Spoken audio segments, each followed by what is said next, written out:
Here's how I make my oil and wax wood finish. For this recipe, I'm using 100% tung oil and natural beeswax. Now you can use other oils like mineral oil or linseed oil as long as you stick to a ratio of 4 parts oil to 1 part beeswax. Set your mixture in a pot of boiling water for 10 or 15 minutes until everything is dissolved. You can then pull it off the heat and set it aside to cool, or you can do what I did, set it in the fridge and it cools much faster.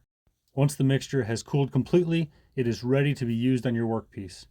To apply this finish, take a clean lint-free cloth and wipe it on liberally throughout the entire workpiece.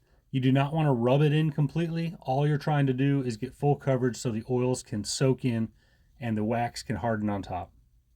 Once your workpiece is fully covered, you can let it sit for at least 30 minutes to let the oil soak in.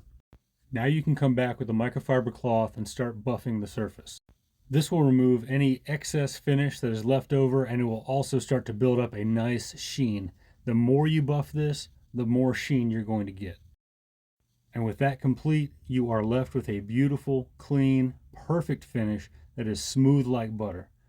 This finish can be used over and over again to revitalize old cutting boards or chopping blocks, or even to bring new life to old furniture whose finish has faded.